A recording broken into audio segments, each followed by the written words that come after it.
Standing in my childhood kitchen, staring at a birthday cake with Happy 25th Birthday Marcus, written in cheerful pink frosting, I felt something inside me snap. It was my 25th birthday. Marcus had been dead for 3 years. My parents stood there, candles blazing, singing happy birthday to my deceased brother, while I watched in stunned silence. When they finished, Mom smiled and said, "Make a wish, sweetheart." That's when I started laughing hysterically because the alternative was screaming. The truth about my family was about to unravel completely. Before we dive into this wild family drama that still gives me chills, I'd love to know where you're watching from. Drop your location in the comments, hit that like button if you're ready for some serious family revenge tea, and don't forget to subscribe because this story has more twists than a pretzel factory.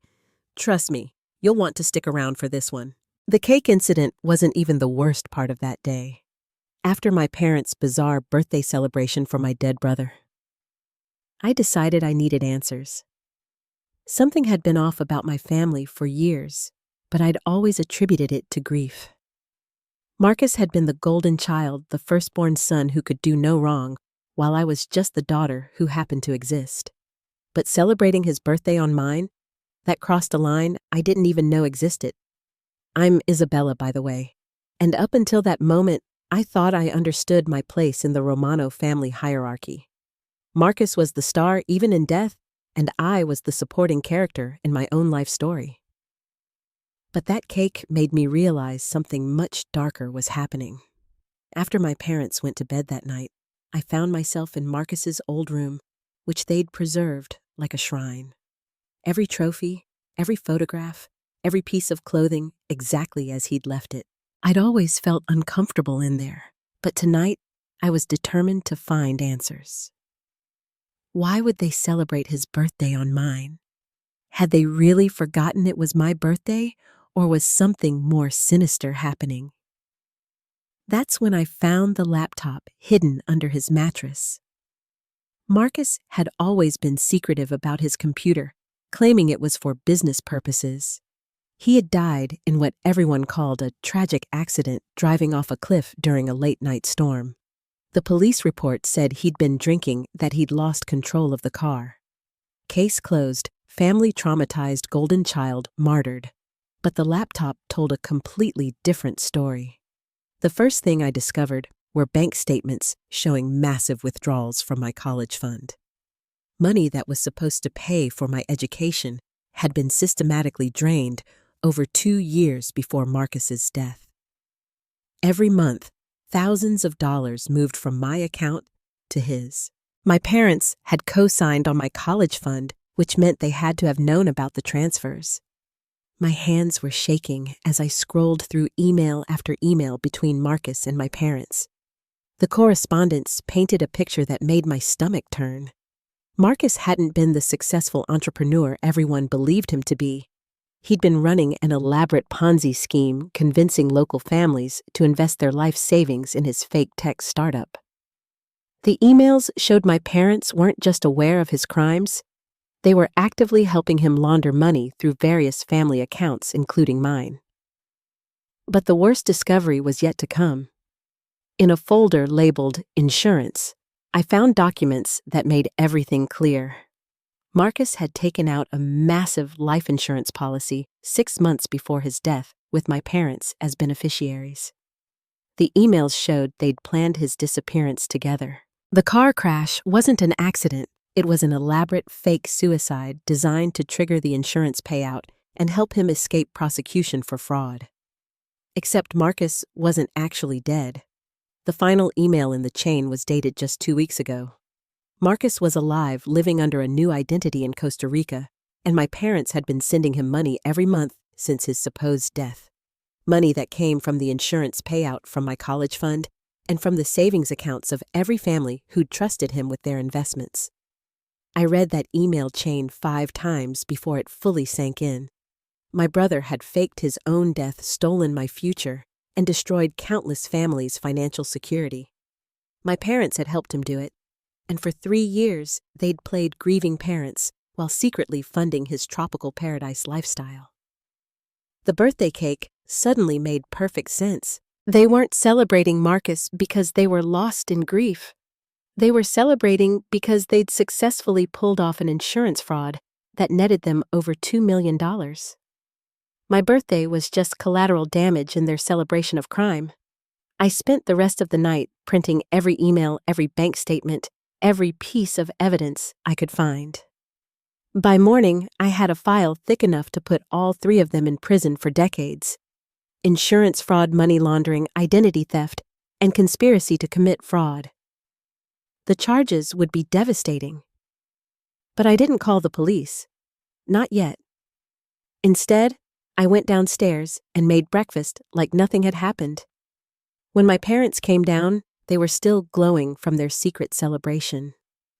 Dad asked if I'd enjoyed my special day, and Mom mentioned how proud Marcus would have been of the woman I'd become. The hypocrisy was so thick I could barely breathe. That's when I decided they deserved more than just prison time. They deserved to experience the same betrayal they'd put me through. They'd stolen my education, my trust, and 3 years of my life grieving for someone who was sipping cocktails on a beach. They'd watched me struggle financially through community college while secretly sitting on millions of stolen dollars. I smiled sweetly and told them I'd had the best birthday ever. Then I excused myself and started planning their destruction. Over the next 2 weeks, I became a completely different person. On the surface, I was still the dutiful daughter who brought my parents coffee every morning and listened to their stories about how much they missed Marcus. But underneath, I was building a case that would destroy them completely. The first thing I did was research every family Marcus had defrauded. The list was longer than I'd expected. 15 families had invested their life savings retirement funds and children's college money in his fake tech company. The Hendersons had lost their house.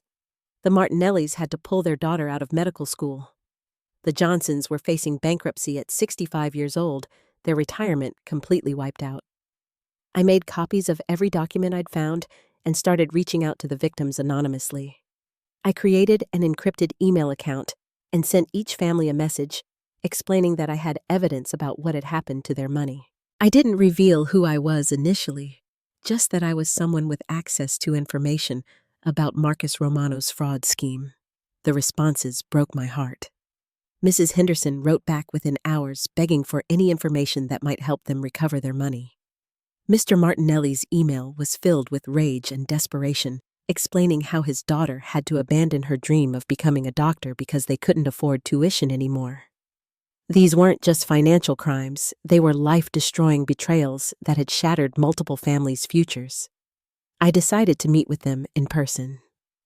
One by one, I arranged coffee meetings where I presented the evidence I'd gathered.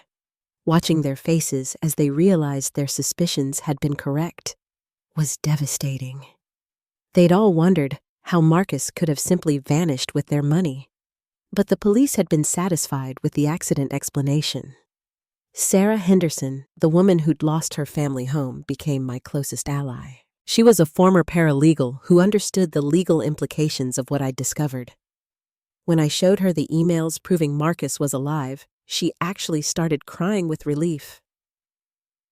"I knew something was wrong," she said, gripping my hands across the coffee shop table. "People don't just disappear with millions of dollars and then conveniently die in car accidents. But everyone said I was being paranoid, that I was looking for someone to blame for my family's bad luck." Sarah helped me understand the legal process we'd need to follow. Insurance fraud was a federal crime, which meant the FBI would get involved. The money laundering charges would be handled by financial crimes units, but most importantly, she helped me realize that exposing my parents wouldn't be enough. We needed to make sure every stolen dollar was recovered and returned to its rightful owners. That's when we developed the perfect plan. Instead of going to the authorities immediately, we decided to gather more evidence and build an ironclad case. Sarah's legal background was invaluable in understanding what prosecutors would need to secure convictions. We needed to prove intent, show the money trail, and demonstrate that my parents had actively participated in the fraud, rather than just being manipulated by Marcus. I started recording conversations with my parents. Every time they mentioned Marcus, every time they talked about their finances, every time they made comments about how comfortable they'd become since his death. New York is a one-party consent state, which meant I could legally record them without their knowledge. The recordings were even more damaging than the emails. In one conversation, Dad actually bragged about how clever Marcus had been to disappear before the authorities could catch up to him. Mom laughed and said she missed him but was glad he was safe. They talked openly about their monthly wire transfers to Costa Rica, calling them care packages for our boy. Meanwhile, I was playing the perfect daughter. I helped Mom plan a memorial garden for Marcus's 3rd anniversary. I listened to Dad's stories about his successful son who died too young. I even suggested we visit his gravesite, knowing full well it was empty. The hardest part was maintaining my composure when they tried to give me financial advice. Dad actually had the audacity to suggest I take out student loans for a 4-year university, claiming they wished they could help, but money was tight after Marcus's death. I nodded sympathetically while thinking about the millions sitting in their hidden accounts. Sarah and I spent hours planning every detail of their downfall. We wanted maximum impact, not just legal consequences. We wanted public exposure, social humiliation, and complete financial devastation. They'd destroyed 15 families, so we were going to make sure the entire community knew exactly what kind of people they were. But the most important part of our plan involved Marcus himself. The emails showed he was getting comfortable in Costa Rica, believing he'd successfully escaped justice. Sarah found a private investigator with connections in Central America who could track him down and gather evidence of his new life. We needed photographs, documentation of his spending patterns, proof that he was living lavishly while his victim struggled. 3 weeks into our investigation, we had everything we needed. Bank records, email correspondences, recorded confessions, victim testimonies, and photographic evidence of Marcus's beach house lifestyle. The case was so comprehensive that Sarah said prosecutors would be fighting over who got to handle such a slam-dunk conviction. But I wanted one more thing before we brought everything crashing down. I wanted my parents to know exactly who had destroyed them. I wanted them to understand that their expendable daughter had been the architect of their complete ruin. I wanted them to experience the same betrayal they'd put me through, but amplified 1,000 times. The plan was beautiful in its simplicity. We would expose them at Marcus's memorial service, the event they'd planned to commemorate their beloved son. The entire community would be there, including many of their victims. It would be the perfect stage for revealing the truth about the Romano family's criminal empire. The day of Marcus's memorial service arrived with perfect irony. My parents had spent months planning this elaborate commemoration of their beloved son, inviting the entire community to honor his memory. They'd booked the town's most prestigious venue, hired caterers, and even commissioned a custom memorial statue. The whole event was being funded, of course, by stolen money. What they didn't know was that Sarah and I had been planning our own event within their event. Every family Marcus had defrauded would be there, not as mourners, but as witnesses to the truth. The private investigator had returned from Costa Rica with devastating evidence, photographs of Marcus surfing, partying, and living in a beachfront mansion that cost more than most people's annual salaries. I arrived early to help with setup, playing the devoted daughter role one last time. Mom was fussing over flower arrangements while Dad practiced his eulogy about his honorable son who'd been taken too soon. Watching them perform their grief was nauseating, but I kept reminding myself that in a few hours, their performance would be over forever. The guests started arriving around noon. I watched as family after family walked in, many of them wearing their best clothes despite their financial struggles. Mrs. Henderson had borrowed a dress from her sister because she couldn't afford to buy new clothes after losing her home. Mr. Martinelli looked older than his 60 years, the stress of financial ruin having aged him dramatically. These people had come to honor Marcus's memory, having no idea they were actually honoring their financial destroyer. My parents worked the room like politicians accepting condolences and sharing carefully crafted stories about Marcus's successful business ventures. Dad mentioned several times how proud he was of his son's honest work ethic and how Marcus had always been generous with those less fortunate. The hypocrisy was so thick it was suffocating. Around 1 o'clock, Sarah arrived with a large folder and a laptop bag. She positioned herself near the front of the room where everyone could see her clearly. The plan was for me to give a tribute speech about my beloved brother that would start normally, but gradually reveal the truth about what Marcus had really been doing. When Dad called for attention and introduced me as Marcus's loving sister, who wanted to share some memories, I walked to the podium with my heart pounding. The room fell silent, every face turned toward me expectantly. My parents beamed with pride, thinking their dutiful daughter was about to deliver a beautiful tribute to their criminal son. "Thank you all for coming today to honor Marcus." I began, my voice steady despite my racing pulse. "It means so much to see how many lives my brother touched during his time with us." The crowd nodded appreciatively, and I saw several people wiping away tears. If they only knew. Marcus was certainly unforgettable. I continued, allowing a slight smile to play at my lips. He had such big dreams, such ambitious plans. He was always talking about making it big, about finding ways to secure his family's financial future. My parents were practically glowing. This was exactly the kind of tribute they'd hoped for. And he succeeded beyond our wildest dreams. I said, my voice getting stronger. In fact, Marcus was so successful that he managed to secure over $2 million for his family, money that has kept my parents very comfortable for the past 3 years. A few people in the crowd shifted uncomfortably. Something in my tone was beginning to signal that this wasn't a typical memorial speech. Of course, that money didn't come from Marcus's legitimate business ventures. I continued, watching my parents' faces begin to change. It came from the life savings of people in this very room. Money that was supposed to fund retirements, pay for children's educations, and provide security for families who trusted Marcus with their futures. Dad started to stand up, his face going pale, but I held up my hand to stop him. "Please, Dad, let me finish honoring Marcus properly. After all, everyone deserves to know exactly what kind of man we're memorializing today." The room was dead silent now. I could see confusion and growing alarm on faces throughout the crowd. "You see, Marcus wasn't killed in a car accident 3 years ago. That was just an elaborate staging designed to help him collect insurance money and escape prosecution for fraud.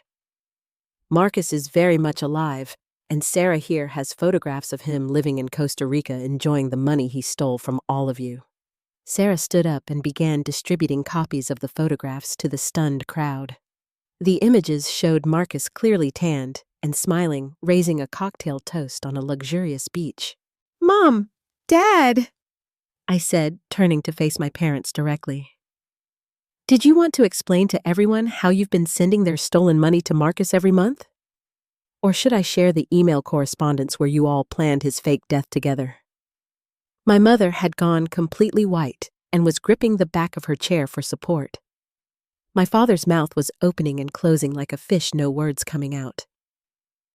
"The Henderson family lost their home because of money Marcus stole with your help," I announced to the room, my voice carrying clearly in the stunned silence. "The Martinellis had to pull their daughter out of medical school.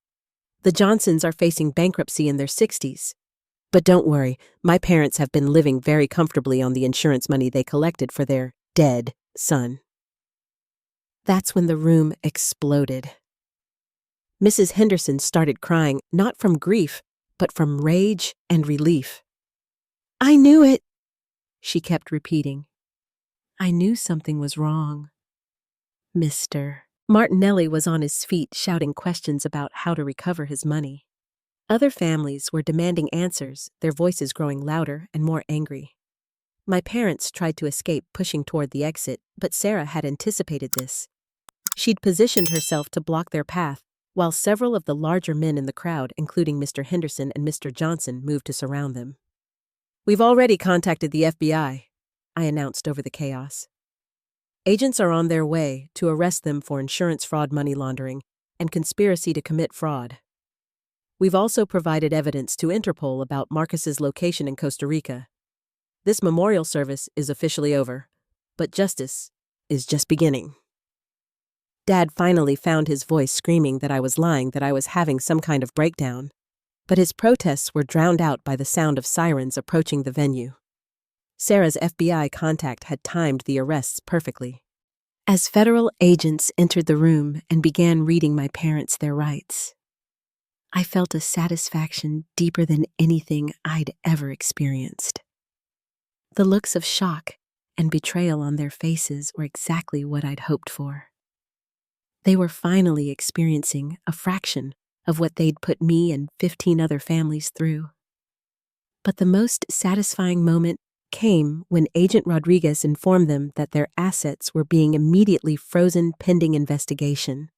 The house they'd bought with stolen money, the cars they'd purchased with insurance fraud, proceeds, the bank accounts they'd filled with laundered funds, all of it was gone in an instant.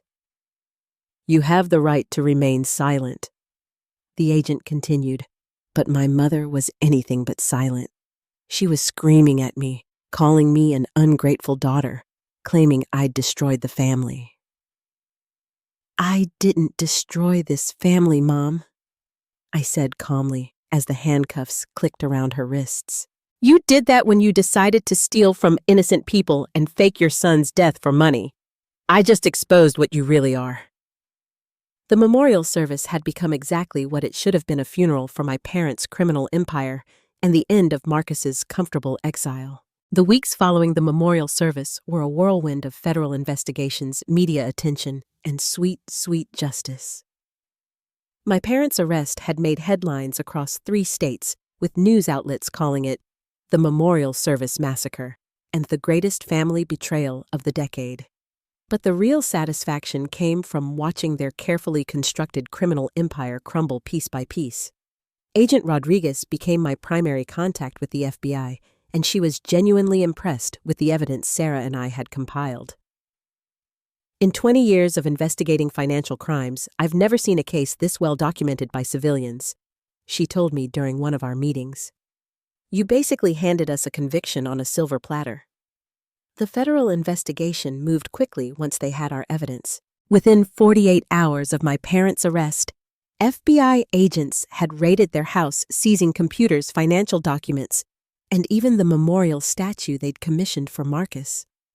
Every piece of evidence supported our case, and more importantly, it led them to additional crimes we hadn't even discovered yet. It turned out my parents had been even busier than I'd realized. They'd been running a secondary fraud scheme, convincing elderly community members to invest in fake retirement funds. Mrs. Patterson from down the street had lost $30,000. Mr. Williams from the hardware store had been bilked out of his entire pension. The scope of their criminal enterprise was staggering, but the biggest breakthrough came when the FBI tracked down Marcus in Costa Rica. The private investigator's photographs had provided enough information for Interpol to locate his exact address. When Costa Rican authorities raided his beachfront mansion, they found evidence of even more crimes. Marcus hadn't just been hiding, he'd been actively recruiting new victims for online investment scams, using his fake death as a selling point to avoid detection. The arrest footage was everything I dreamed it would be. Marcus was dragged away from his infinity pool in handcuffs, his tan fading to panic as he realized his tropical paradise was over. The Costa Rican news stations ran the story for days, showing his luxury lifestyle funded by stolen money, while his victims struggled with financial ruin back home. When they extradited him back to New York, I was waiting at the airport with Sarah and several of the victim families. Watching Marcus walk through that terminal in shackles, no longer the golden boy who could do no wrong, was better than any birthday present I'd ever received. The look of shock on his face when he saw me standing there with his supposed victims was priceless. "Hello, Marcus," I said as the federal marshals walked him past us. "Welcome home. I hope Costa Rica was worth destroying 15 families and breaking Dad and Mom's hearts when they find out you're not actually dead." He tried to say something, but the marshals kept him moving. The last I saw of my dead brother was him looking back over his shoulder with pure hatred in his eyes, finally understanding that his baby sister had been the architect of his downfall. The media coverage intensified after Marcus's arrest. Local news stations couldn't get enough of the story, and national outlets started picking it up. "Sister exposes family's $1 million fraud at brother's memorial service" was the headline that really captured public attention. I gave interviews to 3 different networks, always making sure to emphasize how the victims had suffered while my family lived lavishly on stolen money. During one particularly satisfying interview, the reporter asked me how it felt to destroy my own family. I looked directly into the camera and said, "They weren't my family. Families don't steal from each other. Families don't fake deaths for insurance money. Families don't watch their daughters struggle financially while sitting on millions of stolen dollars. What I destroyed was a criminal organization that happened to share my DNA."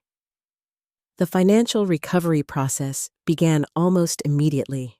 The FBI's asset forfeiture team seized everything my parents had purchased with stolen money: the house, the cars, the expensive jewelry, the memorial statue, even the coffee maker they'd bought with laundered funds. Every asset was cataloged and prepared for auction, with proceeds going directly back to the fraud victims. But the most satisfying part was watching my parents' social destruction alongside their legal downfall. The community that had once respected them as grieving parents and successful business people now saw them as the criminals they'd always been. Former friends crossed the street to avoid them. Their church revoked their membership. The country club where they'd enjoyed stolen money dinners banned them permanently. Mom's weekly bridge club dropped her faster than a hot potato. Dad's golf buddies refused to play with him. The social status they'd built with fraudulent funds disappeared overnight, replaced by public humiliation and criminal notoriety. They'd become pariahs in the community where they'd once been respected pillars of society. The legal proceedings moved swiftly. With our evidence and Marcus's arrest, federal prosecutors felt confident pursuing maximum sentences. My parents were facing 25 years each for insurance fraud, money laundering, and conspiracy charges. Marcus was looking at 30 years for the original fraud scheme, plus additional charges for his Costa Rican activities. Their defense attorneys tried desperately to negotiate plea deals, but prosecutors weren't interested in bargaining. The case was too high profile, the evidence too overwhelming, and the community impact too devastating. "They're going to trial and they're going to prison," Agent Rodriguez told me with satisfaction. During one of the preliminary hearings, I sat in the gallery watching my parents in their orange jumpsuits, listening to prosecutors outline their crimes in clinical detail. When the judge read the charges aloud, listing victim after victim and dollar amount after dollar amount, I felt a sense of closure I hadn't expected. These weren't my parents anymore. They were defendants in a federal criminal case, and they were going to pay for every family they'd destroyed. The most emotional moment came when Mrs. Henderson testified about losing her home. She looked directly at my parents and said, "You watched my family become homeless while you planned memorial services with money you stole from us. You're not human beings. You're predators who destroyed innocent families for your own greed." My father actually tried to interrupt her testimony, claiming they'd been manipulated by Marcus, but the prosecutor immediately played recordings of him bragging about how clever the fake death scheme had been. His own words condemned him more effectively than any outside evidence could have. As the hearing concluded, I realized that the birthday cake with Marcus's name on it had been the best thing that ever happened to me. Without that moment of clarity, I might have spent years never knowing the truth about my family's crimes.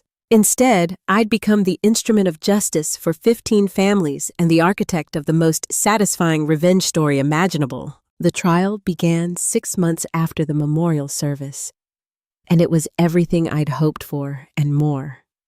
The federal courthouse was packed every day with victims, media representatives, and curious community members who wanted to see justice served. My parents and Marcus were being tried together, which meant their defense attorneys kept trying to blame each other for the conspiracy, creating a courtroom soap opera that captivated the entire region. The prosecution's case was devastating from day one. They started with the timeline of Marcus's fake death, showing surveillance footage of him purchasing supplies for the staged accident, evidence of him transferring money out of victim accounts right up until his supposed death, and most damning of all, cell phone records showing he'd been in constant contact with my parents throughout his 3 years in Costa Rica. When they played the recorded conversations I'd gathered, the courtroom was dead silent. Hearing my parents laugh about their clever boy who'd disappeared before authorities could catch him was chilling in the formal court setting. Dad's voice bragging about the insurance money and Mom's casual comments about their monthly wire transfers to Marcus painted a picture of cold, calculated criminals who felt no remorse for their victims. The victim impact statements were heartbreaking and powerful. Mrs. Henderson testified about becoming homeless at 62 years old, having to move in with her adult children while watching my parents buy luxury cars with her stolen savings. Mr. Martinelli broke down describing how his daughter had to abandon her medical school dreams, how she'd worked double shifts at a diner to help the family recover financially. But the testimony that really destroyed my parents came from Mrs. Patterson, the elderly woman they'd defrauded in their secondary scheme. She was 84 years old and had trusted my father completely when he'd convinced her to invest her late husband's pension in his fake retirement fund. She testified from a wheelchair, explaining how losing $30,000 had forced her to choose between medication and food. "I thought Thomas Romano was such a nice man," she said, looking directly at my father. "He came to my house every week, brought me cookies, asked about my grandchildren. I trusted him like family. I never imagined someone could be so evil to look an old widow in the eye and steal her dead husband's pension money." My father's defense attorney tried to argue that he'd been manipulated by Marcus, that he was just a grieving parent who'd made poor decisions under emotional duress. But the prosecutor immediately countered with evidence showing my parents had been planning the fraud for over a year before Marcus's fake death. They'd opened secret bank accounts, researched insurance fraud penalties, and even practiced their grieving parent act with family friends. Marcus's trial strategy was even more pathetic. His lawyers tried to claim he'd suffered some kind of mental breakdown after his business failed legitimately, that the fraud and fake death were the result of temporary insanity brought on by financial pressure. The prosecutor destroyed this defense by showing evidence of Marcus's methodical planning, his detailed research into Costa Rican immigration laws, and most importantly, his continued criminal activities while hiding abroad. The highlight of the trial for me was when I testified as a prosecution witness. Walking into that courtroom, seeing my parents and Marcus sitting at the defendant's table in their court clothes, knowing that I was about to deliver the final blow to their defense, was incredibly empowering. The prosecutor asked me to describe the night I discovered the laptop walking the jury through my emotional journey from devoted daughter to crime solver. When I described finding the emails proving Marcus was alive, several jury members gasped audibly. When I explained how my parents had stolen my college fund to support their criminal son's beach lifestyle, I saw genuine anger on their faces. But the most powerful moment was when the prosecutor asked me to explain why I'd chosen to expose my family publicly rather than handling it privately. I looked directly at my parents as I answered. "They weren't just criminals," I said, clearly, my voice carrying throughout the silent courtroom. "They were predators who destroyed innocent families while playing the role of grieving parents.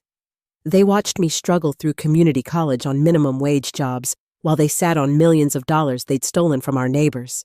They celebrated my brother's birthday on my birthday, using a cake paid for with Mrs. Henderson's stolen savings. They didn't deserve privacy or family loyalty. They deserved exactly what they got: public exposure and complete destruction. When my parents' attorney cross-examined me, trying to paint me as a vindictive daughter who'd destroyed her family out of jealousy, I was ready for him. "You're absolutely right," I said calmly. I was jealous. I was jealous that Marcus got to live in paradise while his victims lost their homes. I was jealous that my parents got to sleep comfortably in beds bought with stolen money, while Mrs. Patterson had to choose between food and medicine. I was jealous that criminals were prospering while good people suffered. So yes, I destroyed that dynamic completely, and I'd do it again tomorrow. The defense attorney's face went red, and he quickly ended his questioning. Later, Sarah told me that moment had sealed the conviction. The jury could see that I wasn't some angry daughter seeking revenge.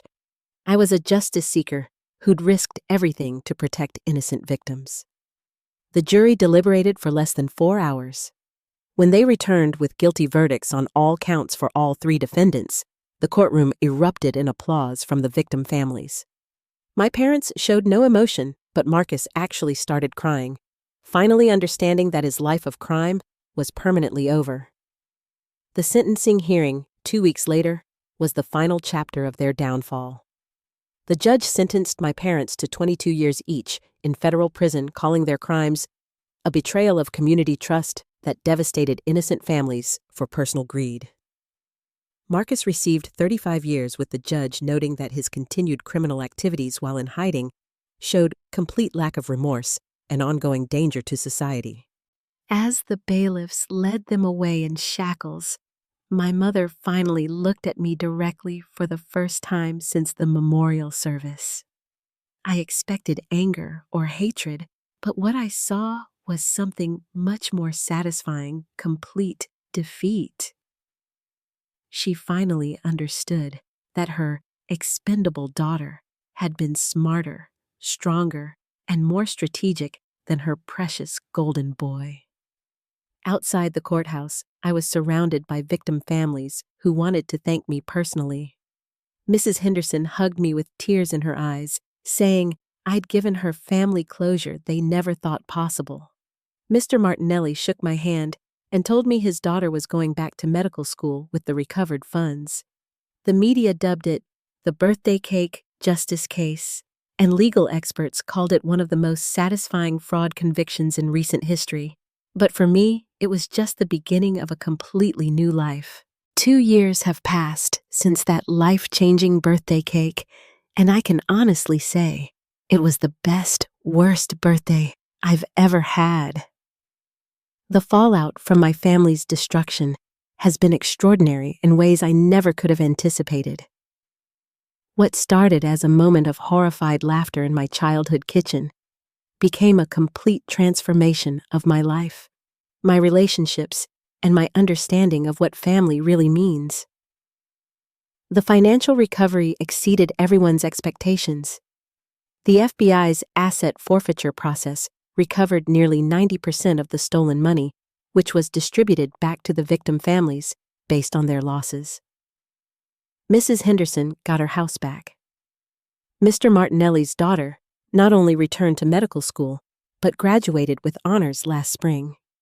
Mrs. Patterson was able to afford her medications again and even took a vacation to visit her grandchildren for the first time in years. My own financial situation improved dramatically when the recovered funds from my college account were returned with interest.